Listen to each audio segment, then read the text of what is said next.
అండి అందరు ఎలా ఉన్నారు?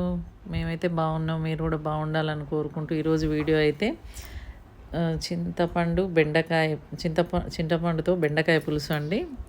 మనం పల్లెటూర్లలో చేసుకుంటాం కదండి, ఎప్పుడు దప్పడం అని కూడా అంటాము. అది ఈరోజు చేసుకుందాం. దానికి కావాల్సింది చింతపండు, బెండకాయలు, ఉల్లిగడ్డలు, ఒక టమాటా ఉంటే వేసుకోండి, లేకుంటే లేదండి. కరివేపాకు, జీలకర్ర మెంతుల పొడి.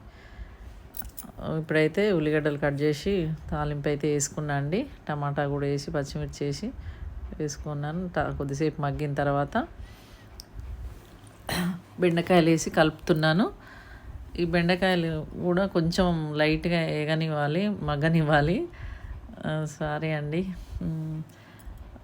మగ్గిన తర్వాత కారం వేసి కొంచెం అది కొబ్బరి పొడి,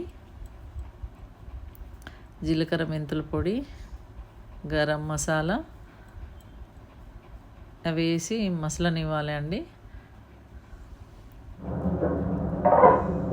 మూత పెట్టేసుకొని కొంచెం బాగా ఉడుకుతున్నప్పుడు బాగా ఉడుకుతుంది కదా అండి, ఇట్లా మసిలినట్టు అయింది కదా.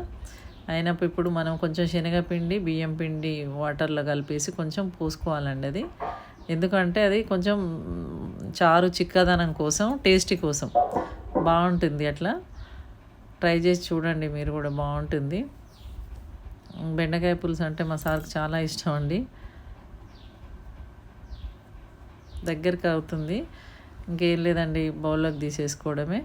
ఈ వీడియో నచ్చితే లైక్ చేయండి, షేర్ చేయండి, కామెంట్ చేయండి. Please subscribe.